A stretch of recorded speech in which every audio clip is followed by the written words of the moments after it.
I can't touch on this enough, is that this is a wide open field. We have so much research and data that needs to be collated, and what the government will never admit, the federal government will never admit, is that cannabis is the largest job producer in this nation for the past 4 years.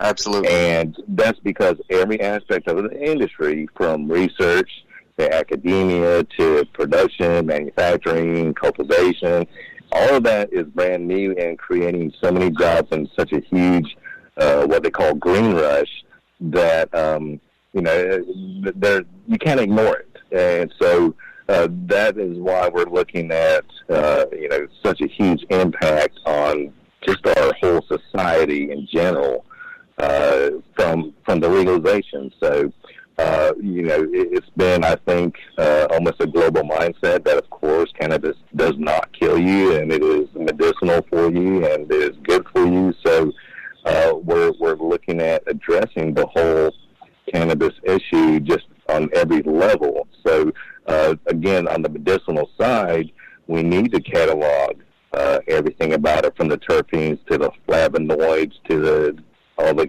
cannabinoids that we can use to treat our conditions. There's every condition out there that we've heard of that can benefit from using cannabis. Right, so absolutely. It is the most widely used medicinal herb out there.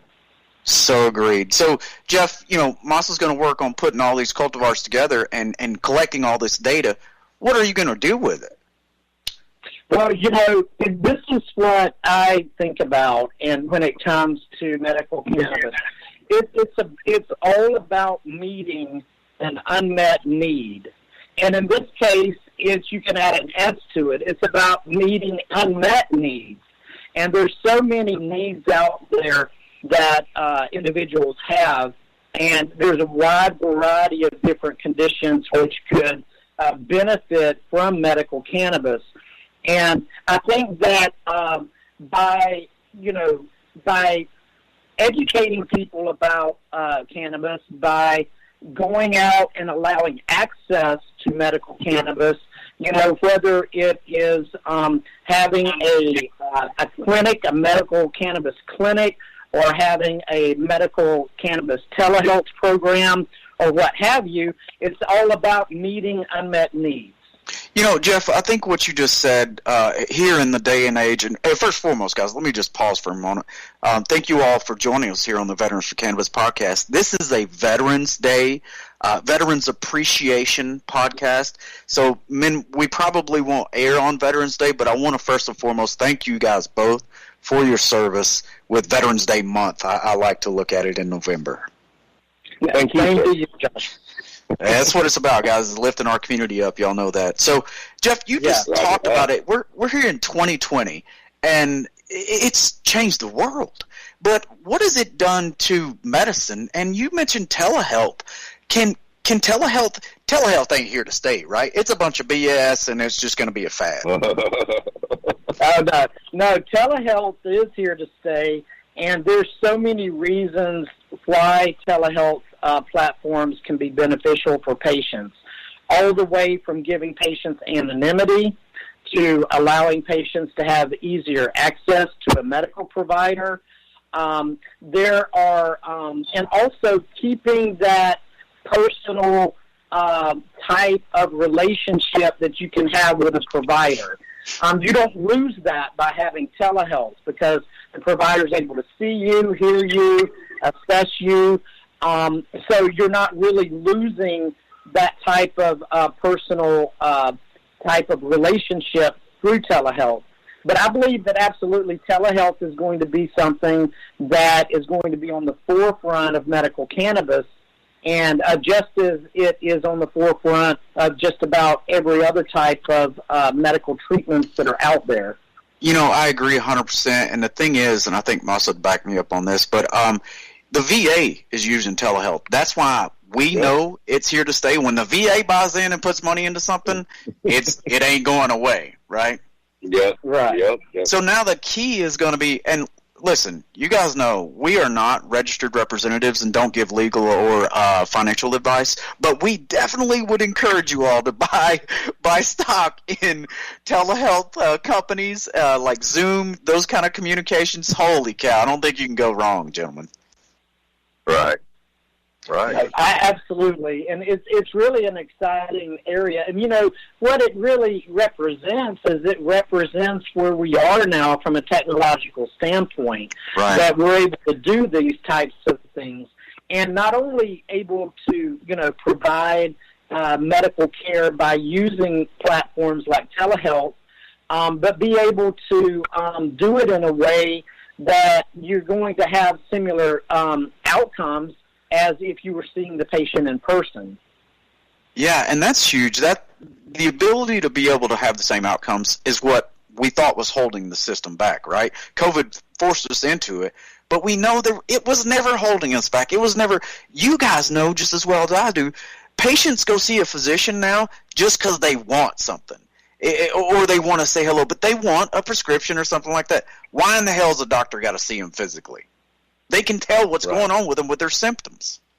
Yeah, absolutely. Yeah, you know, and there's also like technology that's just unbelievable. Like, for example, there are telehealth platforms to where there's devices that the physician or the healthcare provider on the other end of the line can listen to your lung sounds, can listen to your heart sounds. There is technology that's out there that basically allows the healthcare provider to be able to do every single thing that they could do if they were in front of the patient.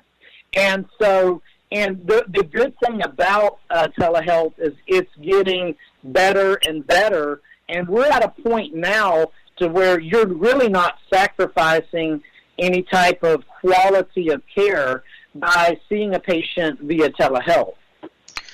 I could not agree more. Masa, have you been using, because you've been traveling during this COVID thing too, you went to Hawaii, you were all over.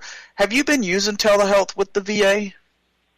Well, I just only recently started it with the St. Pete's VA here when I got a COVID test, because I just flew back from Kentucky, and that was my first telehealth conference that I've ever done, and that was through the VA. So that kind of tells you, definitely it is coming to the forefront. And I'll say this, like, the cannabis industry itself has definitely pushed every aspect of technology that is available to the forefront and using it. That's right. Because it has so much money behind it. I mean, it's definitely financially driven. And, if you're looking at it kind of in a big picture, we'll just use Georgia as an example, right? There are a lot of doctors out there that don't even have a telehealth platform. Yeah, but but like services that offer a telehealth platform just to prescribe cannabis or recommend cannabis can easily transition over into the every billable side of that that involves the insurance companies and the billing. So like that's a big step from cannabis into the quote unquote legit side of the medical business that is going to be just totally changed and transformed. Well, I think one of the things that you're a huge and integral part to Veterans for Cannabis and what we're doing. I mean, you are Veterans for Cannabis, But I think having Jeff on board, and I think the three of us and our organization can really bring telehealth medicine communication to the forefront while we're educating our physicians, right. We're educating the patients, right? Because the one thing that we do, we got direct impact with the patients. So we educate them and say, hey, your doctor needs to offer this. Then the physicians are going to jump on board, right, Jeff? Yeah, absolutely. And then the other thing is you can never underestimate things like anonymity. And what I mean by anonymity is that everyone, there's nothing more personal and there's nothing more private than your healthcare information. That's right. That's why we have the HIPAA laws to help protect your healthcare information. And so since it is so personal and it is so private, is the security that it gives some individuals to be able to, hey, look, I'm going to see my physician via telehealth. I don't have to go into a medical cannabis clinic. Especially, I don't have to go into the medical cannabis clinic and see one of my neighbors who I don't want to necessarily have in my business. Right, which you and I and Masa all know. Look, the more people that talk about this, the better off we are. But those patients exist, Jeff. They're going to want to not go in.